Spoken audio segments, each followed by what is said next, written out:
All right, good Tuesday afternoon, everybody. My name is Eliana Schreiber, coming to you live here in the NBC 15 newsroom. Now, today we are getting the official announcement with a news conference that the Bucks have hired Adrian Griffin as their new head coach. Now, we did get the announcement yesterday that he would officially be joining the Milwaukee Bucks as their new head coach.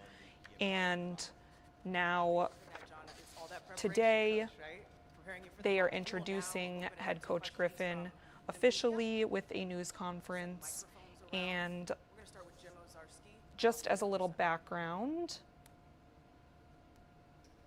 Adrian Griffin will be the 17th head coach in the history of the Milwaukee Bucks, and he has played for 5 NBA teams in his career: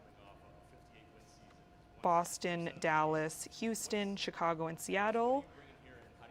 And he had a 9-year career playing in the NBA from 1999 to 2008.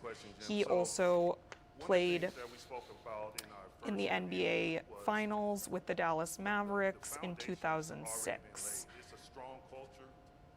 with a total of 48 playoff games. So again, the Milwaukee Bucks now announcing head coach Griffin, and let's take a look at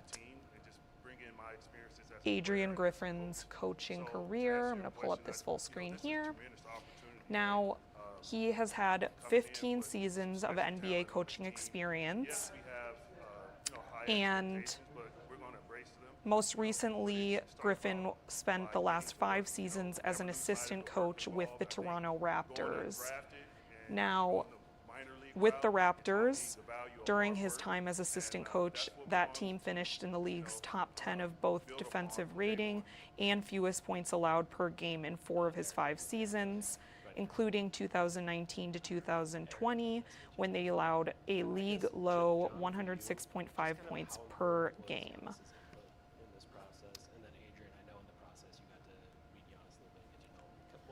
Now, this is not Adrian Griffin's first time working with the Bucks. He actually spent 2 years as an assistant coach during his experience coaching with the Bucks in 2008 to 2010. So he says he's excited to be coming back to Milwaukee. Now, the Bucks general manager, John Horst, said, quote, "Adrian is a widely respected coach and former player who brings great leadership and experience to our team. His championship-level coaching pedigree, character, basketball acumen, and ability to connect with and develop players make him the ideal choice to lead our team." Now, again, he brings 15 seasons of NBA coaching experience as he comes to the Bucks, and we are going to now take a listen in live from Milwaukee and hear from Coach Griffin himself. So let's take a listen in. And Eric, just to the specific question, would be incredibly valuable, but it's not specific or unique to Giannis. I think we talk about that all the time when we make roster decisions, staffing decisions. We work really hard to be a collaborative organization, and we value our players' input. I hope these guys here that are here today would tell you that we try to communicate with them, get their opinions, and value their input in a lot of decisions that we make. So absolutely valuable, but not unique or specific to Giannis. It goes beyond that. Dario Melendez, WISN. First off, congratulations. You mentioned your mentors, Thibs, Skiles, Nurse Donovan.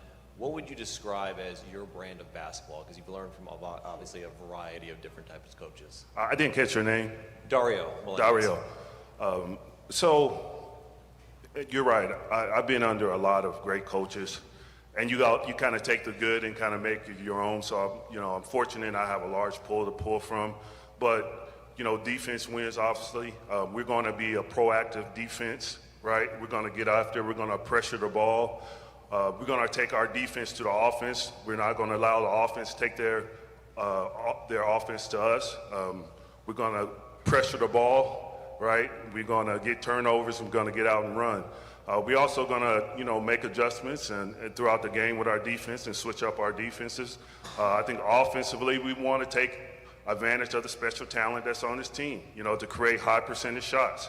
Also, that means making teams pay for putting 2 or 3 bodies on the ball. So I think that's going to, work in our favor. So we're going to move the ball, a little bit more ball movement, body movement, get those high percentage shots in the paint.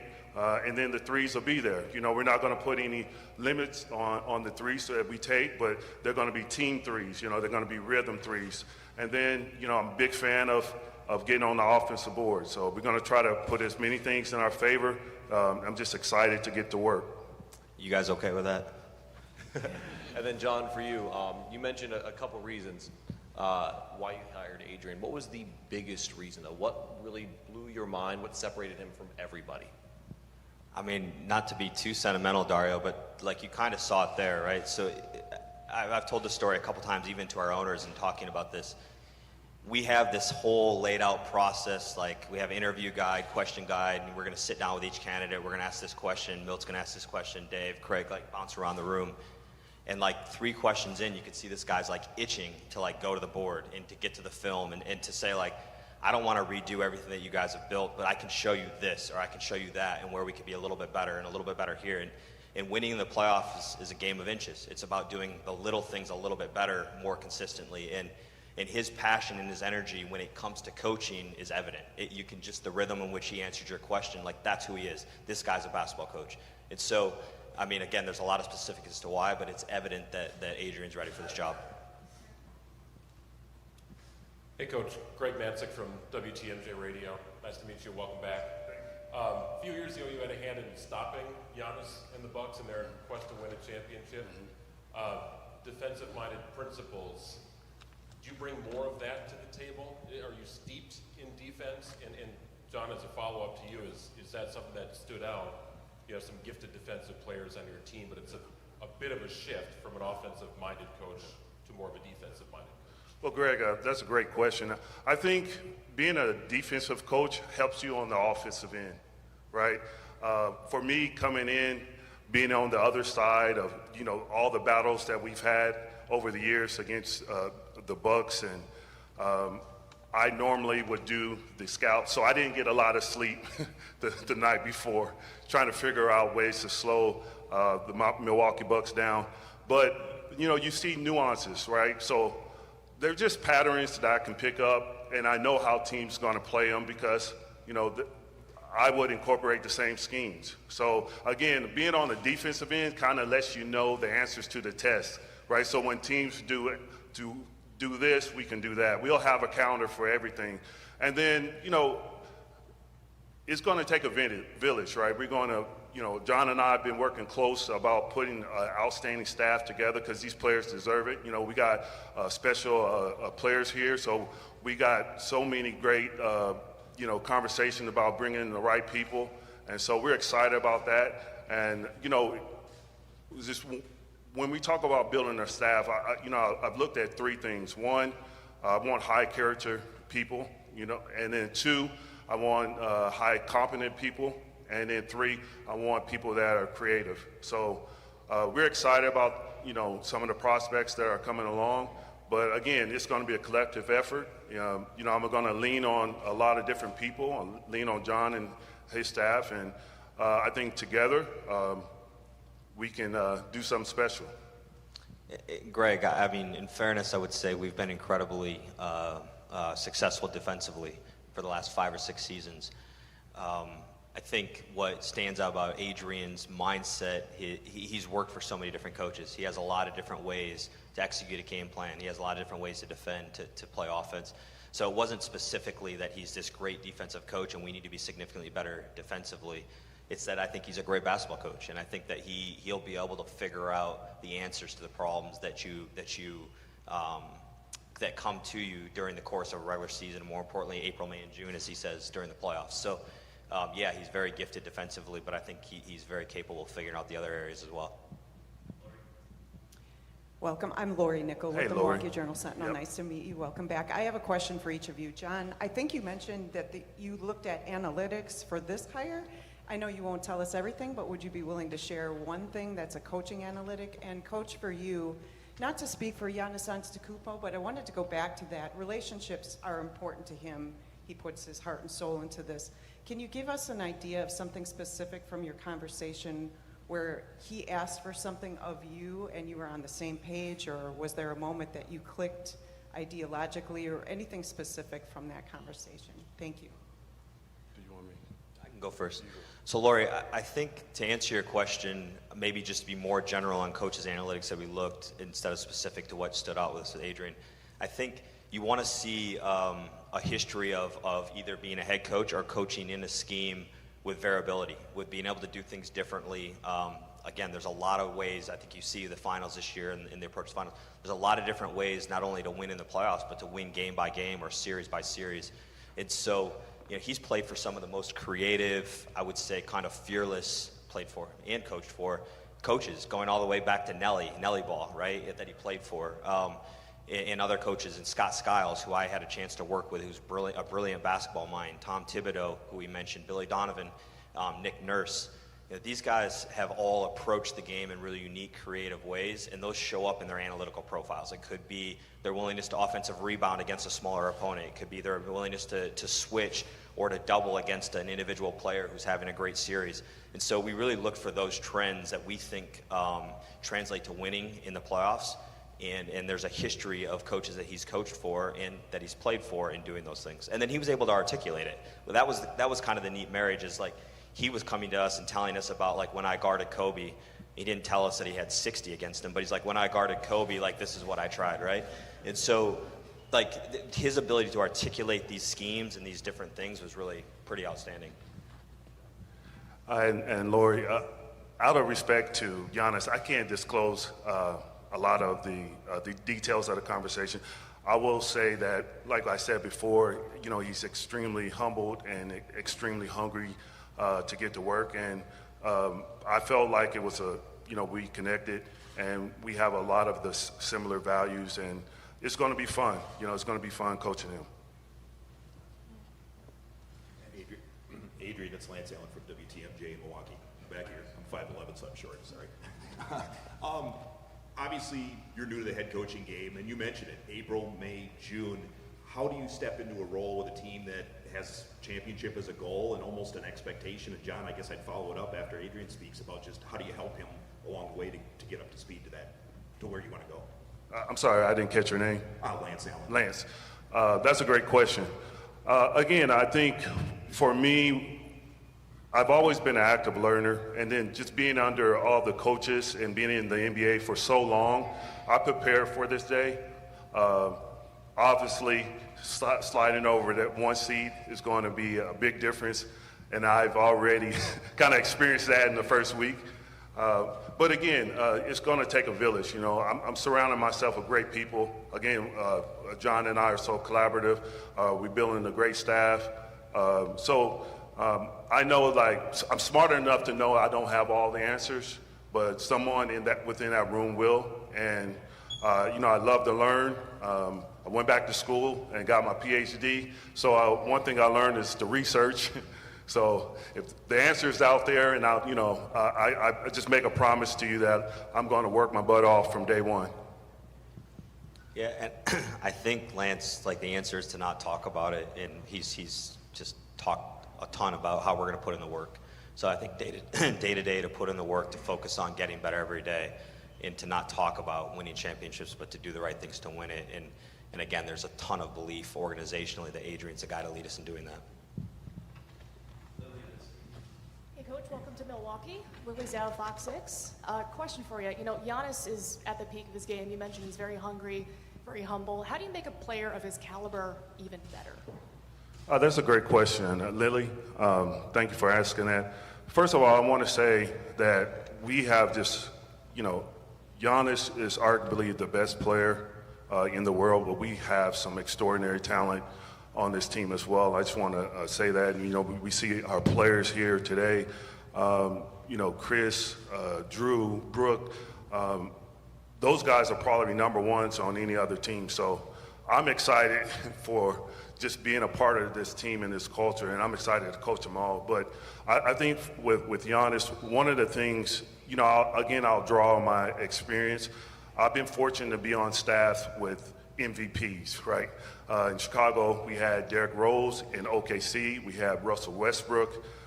In Toronto, we had Kawhi Leonard, who was the MVP of the finals. And so there was, you know, one common theme, one common thread with those guys, and that was they want to grow. You know, they want to get better every day. They want to expand their game, and I think they're extremely coachable. And a lot of people do not realize that. And I'll tell you a quick story. When I was doing the defense, and I was trying to incorporate some type of scheme, but it was going to require Kawhi Leonard to do a lot. You know, I had him just basically running around crazy, you know, multiple efforts on this drill, and I was hesitant to tell him that. So I went up to him, I said, Kawhi, I got this idea that I want to do, but it's going to require a lot of energy from you. And he said, listen, just tell me what you want to do, and I'll do it. You know, and so I was so amazed, but you'll be amazed also that players like Giannis, you know, two-time MVP, these guys want to be coached, right? And obviously I would sit down with him and ask him about his vision of how he wants to develop and how he wants to expand his game. But he's made it clear from day one that, you know, he's extremely open and on board, and I look forward to working with him. Quick follow-up here. You mentioned going back to school, getting your PhD in organizational leadership. I guess, why was that important to you, and how do you think that helps being the next head coach in your new role here? I think two things. One, my father passed in 2000. And like I said, he was a minister for 25 years, but he had always had a dream of pursuing his PhD. And obviously, you know, that fell short. So it was kind of sentimental for me to want to complete that for him in honor of him. And then I think secondly, again, when we talk about preparation and preparing for this day, I believe in holding myself to the same standards that we hold players. You know, we always tell the players to be excellent, to be unselfish, to be open, to be a great teammate. And I felt like I needed to, you know, be the change that I wanted to see. And that started with myself and looking in the mirror and finding ways to get better. I think leadership is so important today. I think the players deserve the best. It's a little different, right? When I was growing up, it was more command and control with our coaches. I don't even know my name for the first couple years of college because he called me other things.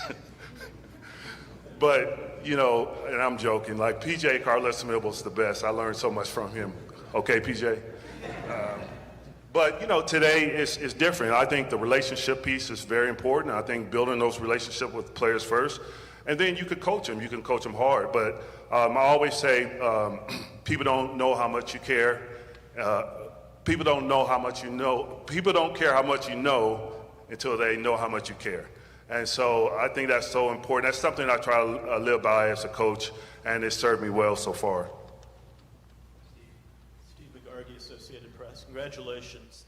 You talked about your path being an undrafted player who played several years in the league. At what point did you realize you wanted to eventually be a coach, and what made you decide that was the path you wanted post-playing career? Stephen?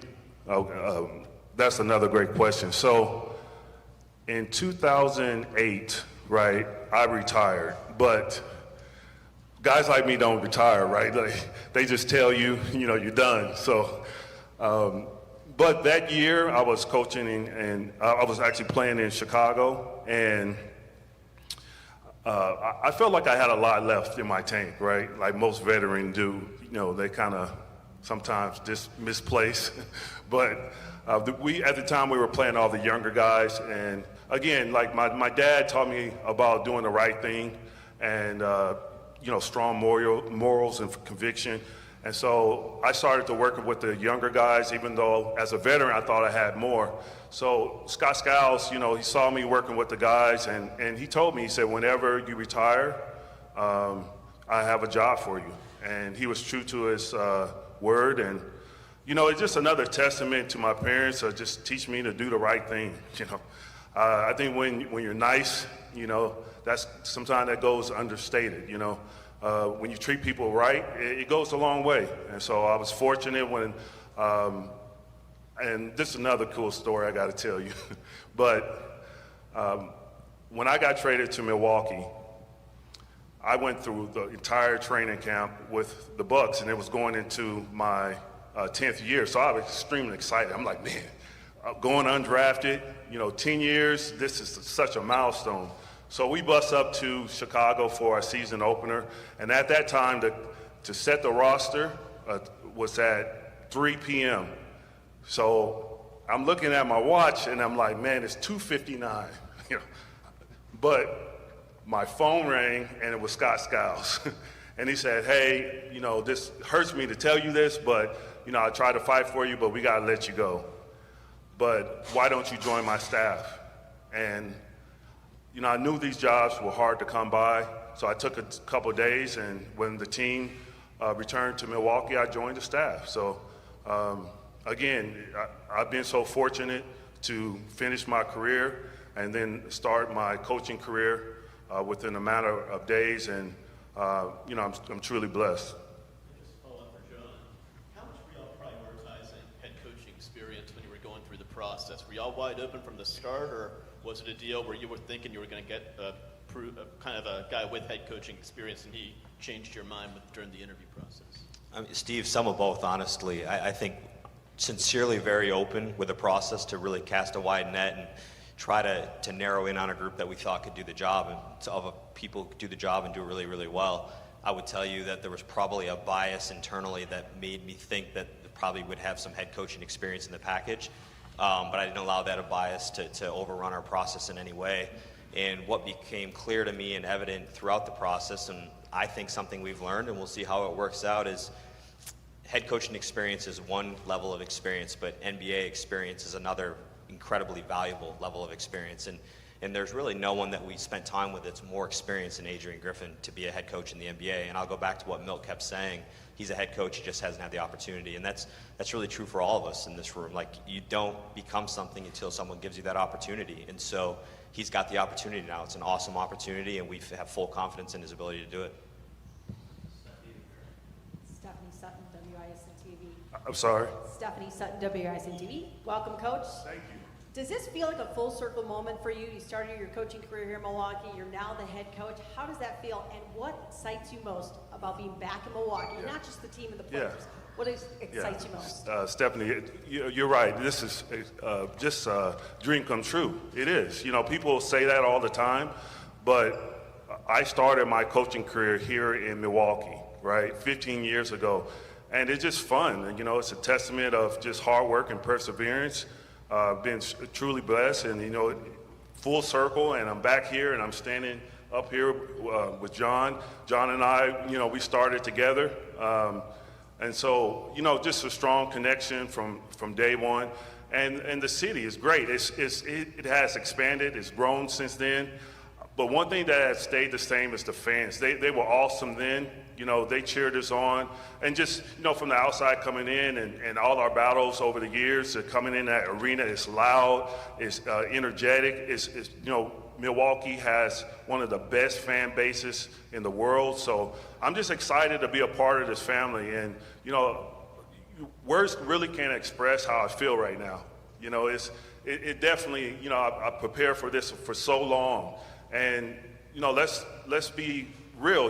What first-time head coach gets to coach, the Milwaukee Bucks, with all the special talent on this team. So I'm extremely humbled. And the Deer District is way cooler than Jurassic Park, right? That's right.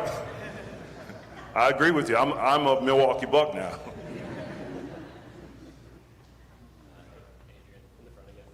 Just for you, you guys had a strong track record of development in Toronto. How do you try to balance the idea of developing young players, but then also living up to those championship expectations? That's a great question. I think, again, I think it takes a village.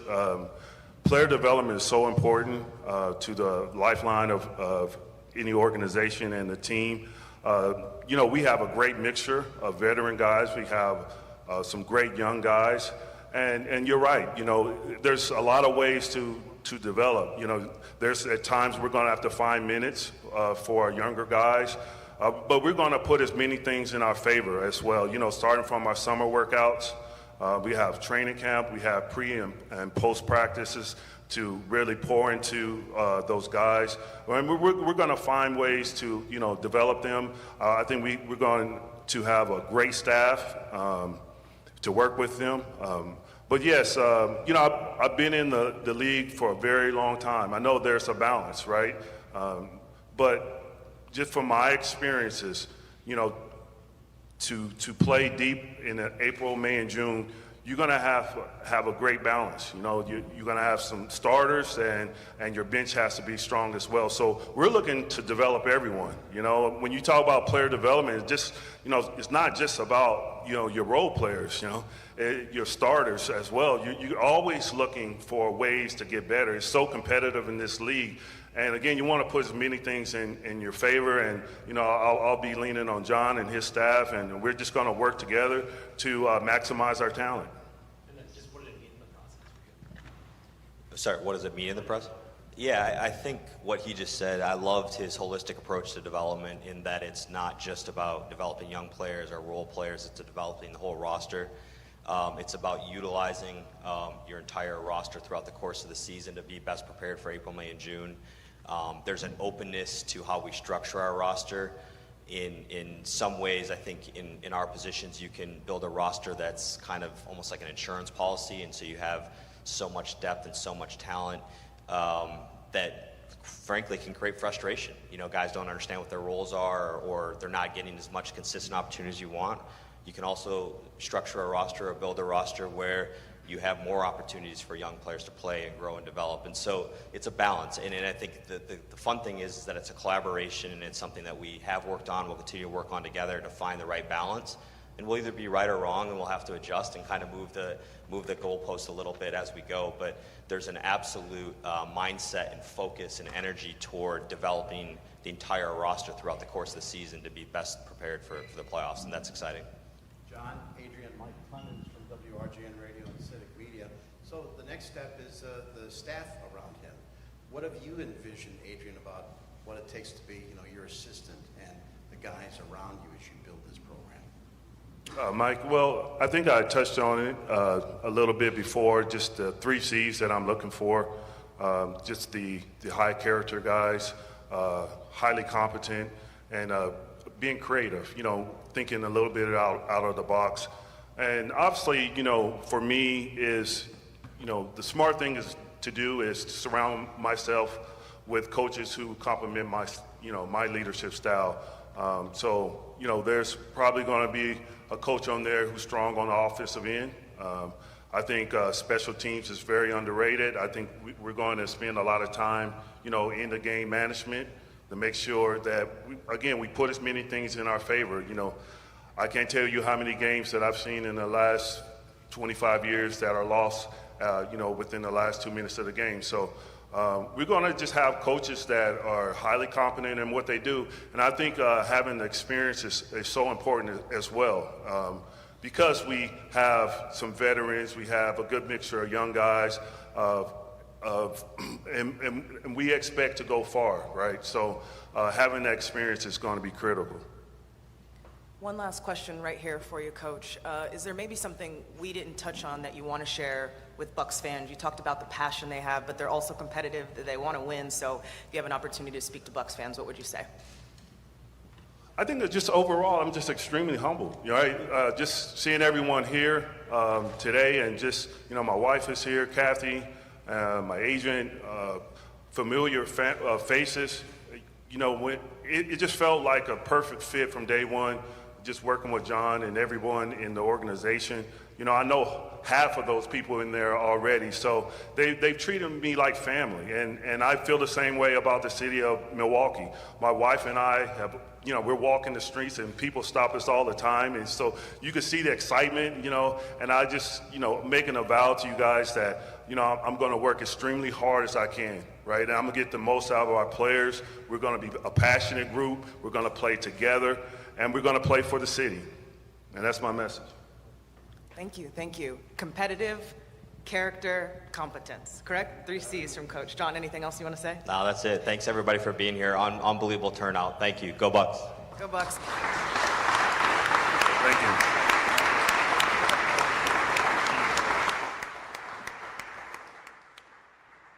Just some quick announcements. If you want pictures of Coach and General Manager John Horst, we'll do that right here now, and then we'll do some one-on-one interviews on the patio after that. All right, so that was a live news conference from Gather at the Deer District in Milwaukee with the Bucks general manager John Horst and their new head coach that they just formally introduced at that news conference, Adrian Griffin. And just to recap, Griffin, now the 17th head coach in the Bucks history, bringing 15 seasons of NBA coaching experience. And I just want to talk about a little bit about what we heard from both general manager John Horst and new coach Adrian Griffin. He talked a little bit about where he wants to go with the team as new head coach, and he was expressing his excitement for being back in Milwaukee. General manager John Horst talking a little bit about the process and how they came to select Griffin ultimately, but saying that they were very open with the process and initially wanted someone with more head coach experience. And Adrian Griffin had a lot of NBA coaching experience, not necessarily head coach experience, but assistant coach experience. But he did mention that he sees Adrian Griffin as a head coach, saying he is a head coach, just has not had that opportunity. And Coach Griffin talked a lot about what his vision is for the team, for the Bucks, as he comes in as their newest head coach. He said it's really been a perfect fit since day one. He's really excited at the opportunity to develop the team. And he said, he talked a little bit about Giannis and how he said it's going to be fun coaching him, and he's excited to work with what he called one of the best players in the entire country. Griffin promised to put in the work from day one. He says he wants to work really, really hard immediately from his first day on the job. And he talked a lot about how excited he is to be part of this team, and particularly the culture in Milwaukee, just the talent that he sees in all of the players and how he's looking to develop them. Now, he also talked about how this is a full circle moment for him as he started his coaching career officially in Milwaukee in 2008 after he retired from playing in the NBA, was recruited as the assistant coach with the Milwaukee Bucks. So he says he is excited to return back to Milwaukee, talked about how the city has really changed a lot, but of course the fans have stayed the same, and he is very excited to really build the Milwaukee Bucks and develop all of the players. He said he's looking for different ways to improve the team and develop all the players on the roster. He said that he really expects the Bucks to go far next season, and he thinks that anyone who joins his staff, he's looking for people with good experience. Has not mentioned specifically who he's looking to join his staff, but says that he wants it to be a very collaborative effort with him and general manager John Horst. Again, he just said he is humbled by this decision to for the Bucks to appoint him as the new head coach, and says that they treat him like family, and he is just really, really excited and humbled to become a part of it. He did also mention that he received his PhD in educational leadership, and he loves to learn. And he's excited for all of the opportunities to learn and grow.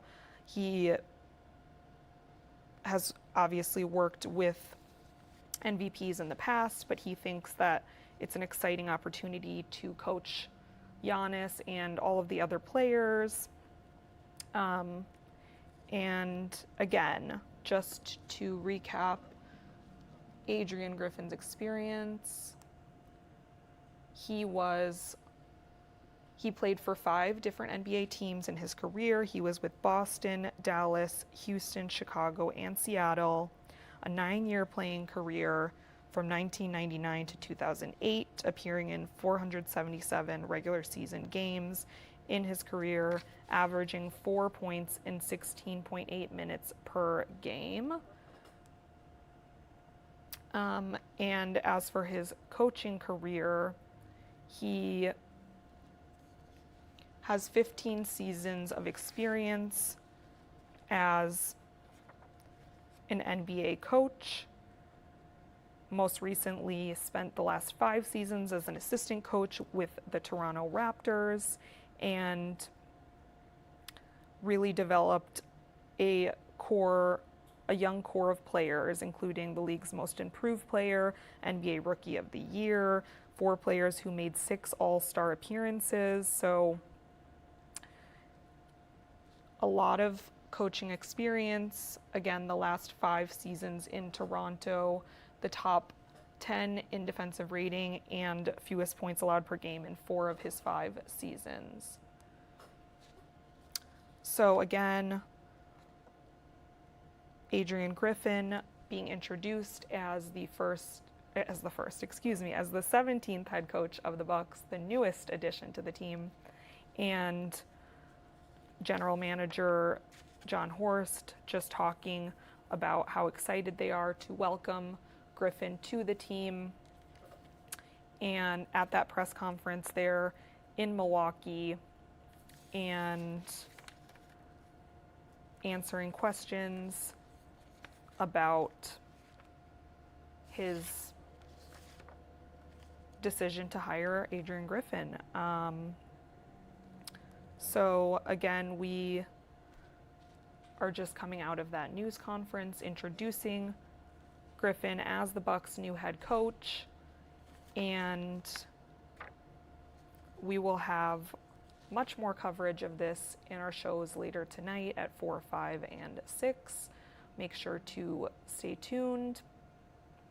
And Jocko will have, of course, the latest breakdown in NBC 15 Sports. But for now, I hope everyone is having a lovely Tuesday afternoon. And you can always follow the news on NBC15.com.